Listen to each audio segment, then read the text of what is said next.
Hello! Hello, hello, hello! Magandang araw at magandang buhay at panibagong vlog na naman si Bonsai Stang Lumpo. So ang gagawin natin ngayon is ayusan natin itong Picos Texas. Okay? Isang uri ng baliti. Okay? So kung mapapansin nyo, ang lower part ng ating bonsai ay mahina. Okay? Bakit mahina? Dahil mas kukunti ang kanyang dahon. Okay? Sa sobrang init din siguro, dahil nakalapag lang ito sa simento, kaya nagkaganyan. Okay? Pero ganun pa man, mahina talaga yung lower part. Unlike sa upper part. Makikita nyo, mayabong. Okay? Dahil, bakit? Bakit mas mahina ito? Okay? Dahil ang kanyang nutrients ay napunta na dito sa hindi na i-wire. Okay? Kung papansin nyo, mas mayabong itong hindi na i-wire. Okay? At ito kaysa naka-wire. Okay? Iba ang kulay sa mga naka-wire. Yan. Okay? Mas malago itong, mas green na green itong mga hindi naka-wire. Ayan o. So ito yung tatanggalin natin, aayusan ulit natin and kakalbuhin para makarecover itong nasa baba. Okay? Ito ay isang cascade. So kapag ikaw ay gumagawa ng isang cascade, dapat mag-focus ka muna dito sa parting baba. Agoy. Mag-focus ka muna sa parting baba. Bago ka pumunta dito sa parting taas. Okay? Dahil kapag hibi, pag sinabi mong hibi ang kanyang ulo, okay?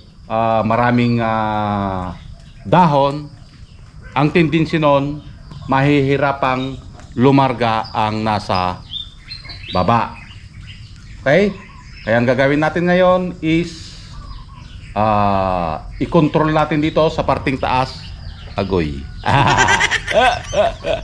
I-control ang ulo. Wag nating isasagad. Isasagad na palaguin. Okay? Dapat ang mag-focus muna tayo sa parting baba. Okay? Ito yon. Okay? So, let's start para tayo ay makapag-umpisa na. Yan. Tanggalin natin yung mga tumubong mga sanga dahil ito yung nagpapahirap sa lower part ng ating halamang bonsai. Pero ang kagandahan din yan, napalaki niya yung kanyang trunk. So isa yan sa dahilan kung bakit hinayaan ko lang na tumubo. Pero dapat bantayan natin dahil ang baba na sanga ay manghihina katulad ng nangyari sa ating halamang bonsai.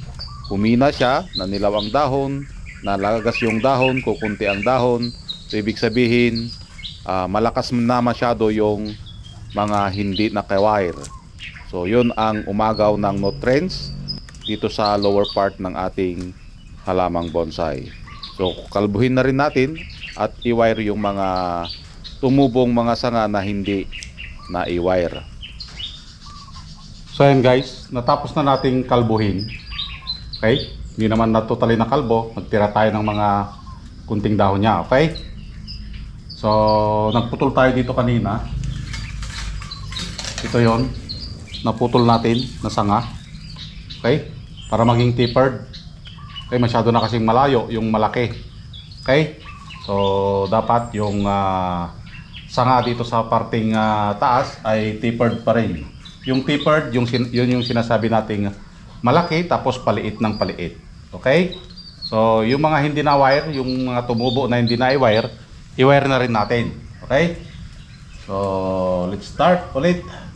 sa pagwa-wire. So kung makikita nyo dito, ang mga wire niya ay halo-halo na, okay? Dahil nasa training pa naman siya, okay? So pag training pa lang, pwedeng halo-halo yung mga available na wire. Dahil ang nakukulang din ako sa wire. Yan. So lang natin, i-wire.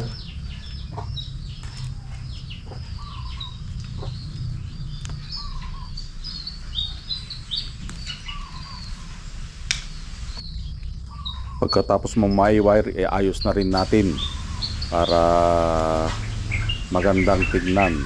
So bata pa lang ang kanyang mga sanga, dapat na i-training na natin para ito ay hindi tayo mahirapan na iliko.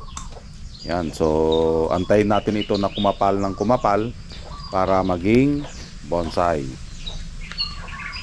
So yan guys, natapos na natin.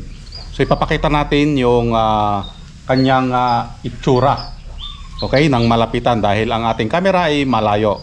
Okay, so mapapansin nyo, ang parting baba ay halos wala tayong ginalaw. Nagtanggal lang tayo ng mga dahon. Okay, tapos ito hindi natin na-wire. Itong na ito. Ito yung magpapalaki sa sanga na ito. Okay, pati ito. Yan, hindi tayo nag-wire. Wala tayong winire dito sa parting baba maliban sa kanyang primary branch. Okay, so ito yung mga tumubo na sanga na kailangan natin. Nagputol tayo dito kanina. Ito yung pinutol natin para maging tapered. Okay, so may ulo na siya, pakapal na ng pakapal. So yung mga tumubo dito kanina, okay, yung mga tumubo dito kanina, yan yung umagaw ng nutrients dito sa parting baba, kaya nang hina. Okay, yung mga hindi na i-wire. Okay, nakita nyo dito, pinaumbok niya. So pinalakas niya dito, pinalaki niya dito sa part na ito dahil doon sa mga tumubong mga sanga. At ito yung kanyang back branch. Yan. Yan ang kanyang back branch. Okay? Para magkaroon siya ng backdrop. Yan. So antayin natin ito na makarecover ulit and then update tayo. Okay? Pero bago ang lahat, ipakita muna natin yung kanyang itsura noon. Ito yung before. Okay? Tapos ito naman yung after nating maayusan ulit or makalbo. Ito ay cascade. So kapag tayo ay gumagawa ng cascade, lalong-lalo na kapag ito ay from cuttings, mag-focus muna tayo sa parting baba. Agoy. Mag-focus muna tayo sa parting baba. At ito yung mga hindi na i-wire na yan, hindi natin tinanggal. Hindi natin kailangan yan, pero hindi natin tinanggal dahil gusto pa nating lumaki ang sanga na ito, itong main branch na ito. Yan. Okay? So yun ang dahilan kung bakit tayo hindi nagtanggal ng mga sanga dito sa lower part, dahil ito yung pinakamahina. Okay? Alam nyo kung bakit? Kung sa tao yan at ipatiwarik mo, so mahirapan siyang magsipsip ng tubig. Ganun din dito sa cascade. Yung sanga na nasa baba, nahihirapan kumuha ng nutrients dahil mas malakas itong part na nandito sa parteng taas. Okay? So, ganun lang. Okay? So, maraming salamat.